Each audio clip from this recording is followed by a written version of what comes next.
dit peut-être la base roquette. Wettor qui rend mêlée avec les abris de qui sur Z. Wettor qui prend les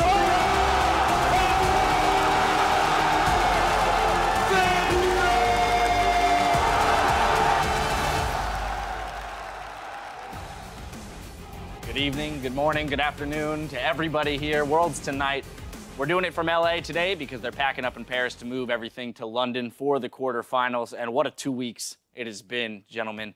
You know, if I just want to reflect on the 2 weeks, expectations that came in, expectations that were and were not met, kind of the insanity that ensued during the first week of groups, and then how it unfolded into week 2. The only thing that held as an expectation was that SKT was going to kick some ass. That was the only thing that we knew would happen, and it did. Yeah, exactly right. That is the one group I think everyone got right. Every other group is just all over the shop. Maybe today AHQ rescued some people's pick'ems, but everything else was just such a good mix of League of Legends, with some teams playing well across the first week, and then the day when that all came together, teams just were playing out of their mind. Yeah, we talked about the pick'em statistics, 52 correct at this point, just coming out of group stages. That's not even counting how many people will or won't get it right when we move on to the bracket stages. But again, so many surprises coming into the tournament. Cloud9 starting 3-0, Origin starting 3-0, and then the likes of LGD starting 0-3. I mean, that to me was what was so astonishing when you don't see teams play for 4 weeks at a time. And really, when they come in, they're showing everything they've got in terms of innovation, in terms of consistency, and really watching it all unfold. I feel that we've arrived at the true best 8 teams in terms of mixing all of those skills. Yeah, and my biggest surprise was actually a player, NL, someone that had been on the bench. They brought him in for the finals at for the LMS, and you know, he wasn't really doing that much of a great thing. Then they started Kramer again, and it was like, well, they still don't have faith in this guy. And then Neverlose comes into the starting lineup and completely rocks the group stage for Flash Wolves. That must be the best experience of your life, coming in as a sub and then making that, you know, we talk about the Easy Hoon, we talk about bringing Flame in, but the super sub of the whole thing was NL in the AD carry position. What really shocked me, though, was all the interviews in that 1 month span that we had with all the really solid agencies, like, man, TSM Fnatic, these guys are going to kick some, like, the North American teams, you got to watch out. NA's coming. Like, CLG's looking good. Yeah, I was like, wait, really? I got part of this region. They're going to do well. And then, like, I feel like they were just building it all up so they could just tumble us down even harder. Yeah, absolutely. All fell apart for NA.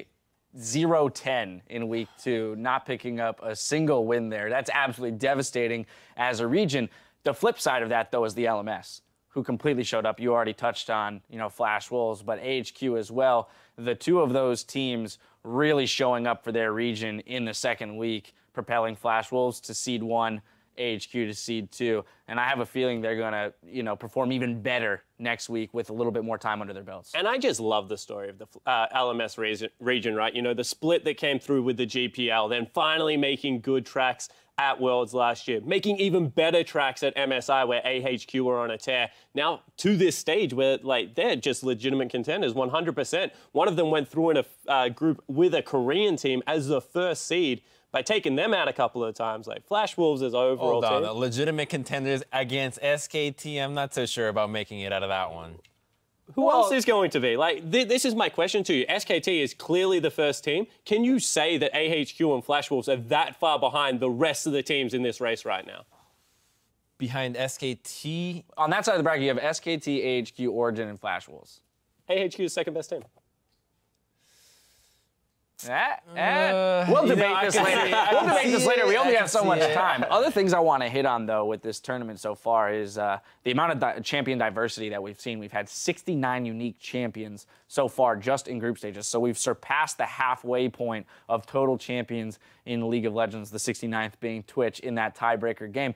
But it's just been an extraordinary amount of champions that have come in, but I'm curious to see how that funnels, you know, because we're watching a new meta develop. I think we blame a lot of it on the new patch, but the 5.18 patch didn't really change a whole lot of things. I just think it has to do with League being played professionally for so long that all these teams are really understanding how the game works and how you can make everything viable as long as you know how to make it work, what composition it fits in. I mean, couple of weeks before the tournament, we were saying, oh, Tom Kench isn't even a good champion. When he was released, like, this is never going to work. It makes no sense. Now he's being almost perma-banned. He's an amazing pick as a support.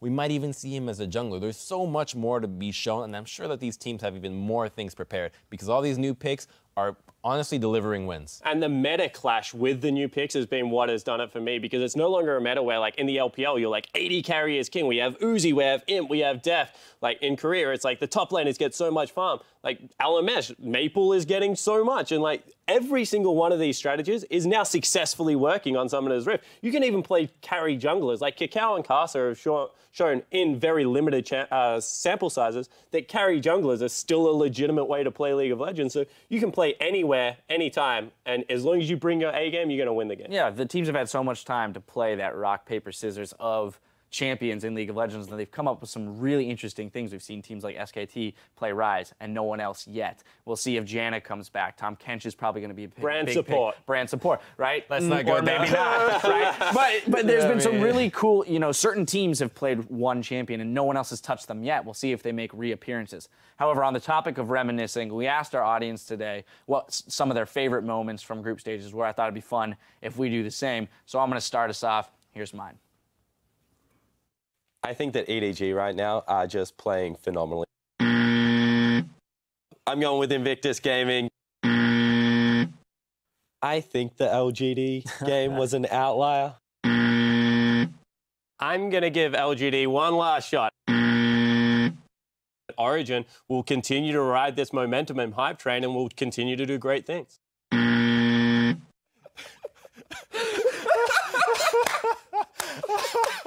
I would like to point out to everyone at home that I was very sick coming in to last week. Very, very sick. Guessed it. Imp, the world champion, finally returning. And it's only fitting that we have the prophet sitting next to the anti-prophet for this. I now understand why I was invited onto the show. Yeah, that was it. It was a last-minute addition. We're like, we got to get Spawn only for the humiliation factor of it all. All right, Crumbs, you're up. Give it to us. That's such a good laugh. Mine was, of course, yesterday, Group D's, KT with the crazy save of Arrow's Mordekaiser. I mean, this is a play. I'd never even seen this thing before. Amazing. Who has the thought process like, I'm going to hook him out of the lantern? Nobody, I've never seen that before. The communication as well, right? Because you, as a support, can say, okay, I'm going to hook him off, but I also have to communicate to my AD carry that I'm going to do that so he can then flash, grab the lantern. And we've talked about the ingenuity around lanterns a little bit this tournament so far, with people throwing wards on top of them, making them exceedingly hard to click on. So watching people find new and inventive ways to work around that is the crazy thing is that's actually a play that even has some counterplay. Alistar could immediately, okay, I'm going to ultimate out of this because I know he's trying to pull me out, but he's never even seen that play before. It's just something brand new offered to the table. And for somebody that's been playing the game for 5 years and first time seeing something, it's very refreshing. And better than that, it was against LGD. So, we just hit the trifecta. Let's hammer it home on Spawn. All right, Spawn, you're up. Yeah, favorite moment. I'm all about unbenching the Tom Kench right now. And when you saw this play, taking an AD carry into the middle of a team fight. This is a troll move in solo queue. This is what you do in solo queue to get reported and banned. They did this to North America.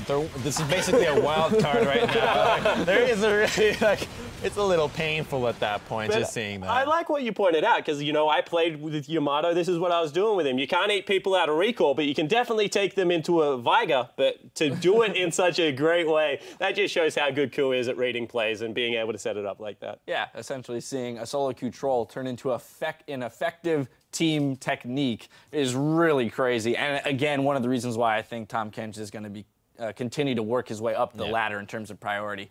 Next up, I want to look at our quarterfinals. We've done some reflection on the group stages, but we also have to look ahead at the quarterfinals and the group draw, or in the bracket draw that we just saw. I mean, if we start top to bottom, we've got the Ku Tigers against KT. We hit on it a little bit earlier. This was a series that we saw played out in Korea that went to 5 and was won in a blind pick by KT.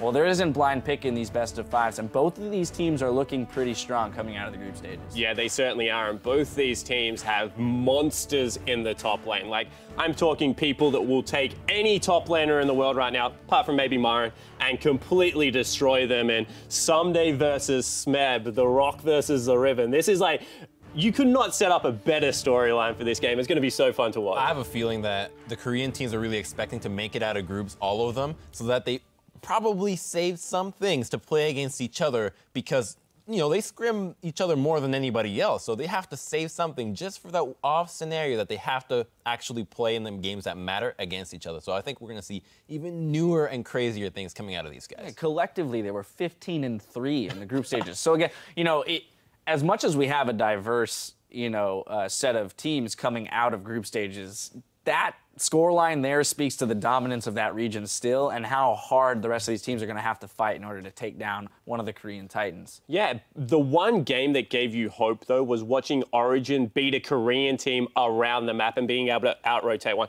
Before that, you were like, they're mechanically superior, they play the map better, their matchups are fantastic, their pick-ban phase has been great. You saw that game and you're like, there is a slither of hope that someone can replicate that and do the same thing. I want to fire through the rest of the bracket stages. You know, next up we had Fnatic versus EDG. We got to see these teams play at MSI. This is a big one. EDG, you know, it's really tough to assess their power level because they got beaten by SKT in groups and then had a pretty easy time beating up on the other two teams in their group. So I'm not really sure where they're at. I'll do the power level assessment for you. This team won MSI. This team lost one best of 5 all year. This team is friggin' amazing. This team almost lost to the Bangkok Titans. I don't want to hear it. A best And with of the one. predictions you've been throwing around, I don't know how much weight I can put on you. AHQ were 10,000 gold ahead against SKT in a best of 1 at MSI, my friend. Still did not mean anything.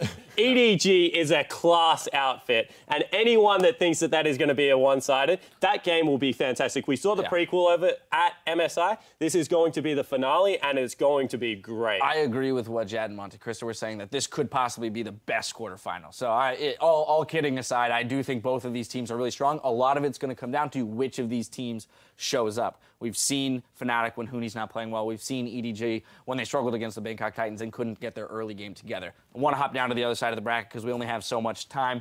You know, first up, we have Origin versus the Flash Wolves. We hit on it briefly as well earlier that I feel like this is going to be a very close matchup. The Flash Wolves have been surging. Origin looked to be faltering a bit at the end of their group stages. The strength of Origin really stood out to be that best of 1. Like, they really prepared, but once the opponent got a read on them, it became a lot harder, particularly Soas, you know, was a little bit tilted on those later games, and the drafts just weren't as crisp as they were before. You know, the Flash Wolves have been praised for having awesome drafts every single game, winning games just straight off on that, on top of exceptional play, closing out some games very quickly in a very impressive fashion. So this is going to be a lot closer. Yeah, it certainly is, and Amazing is going to be tested so hard. I feel that you don't play against junglers like Casa very often. They've fallen back into that supportive role, and this guy just refuses to play that way. So I'm really interested to see how that jungle matchup goes. Casa had some serious highlights during the tournament. Last matchup, AHQ versus SKT. I mean, this is not the team you want to be drawn against, especially after having to go to a tiebreaker just to get out of groups. So all odds are stacked against AHQ here, I think. Yeah, it's about whether AHQ can degrade the game, right? If they can get that scrappy team fight play that they love. The danger is EDG tried that and SKT whooped their butt. So there's always a hope, but how much do you give AHQ in this final? I don't know. Not really. not really. not personally. Crumbs ever the pessimist or the realist, I guess. Yeah. Well, regardless, these groups have been insane. The games, the fans in Paris. Let's talk about that too. And I hope and believe that the bracket stages will be just as exciting. That's going to do it for us here, and we'll see the rest of you at quarters. Here we go into the game, everybody. Taking to the rift. It's going to be a lot of damage to tie. He wants it. The ult comes down, but it's not enough. Oh, Flash is forward. Is the passing going to do what it is? It's AHQ. They're on the fountain. The Nexus is exposed to tie all the way in the back of his fountain, but still not safe. It's AHQ. Even out the matchup. Knockbacks, but look at all of the AoE action as Balls trying to get something done. High locks down the first one, but it's already a double kill. Fnatic looking so much better. All right, you gotta keep doing it. There's the the descent on elimination, and it's all falling apart. Destiny comes down, Incarnation melting at the hands of AHQ. What a stunning performance from this Garena side.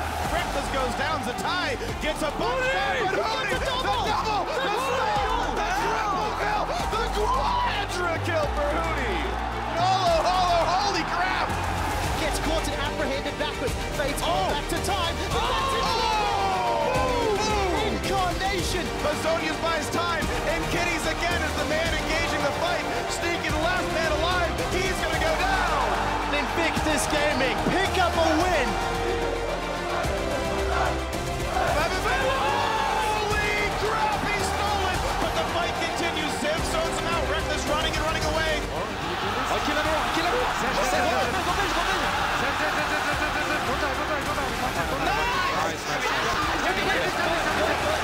And Fnatic take the first seed!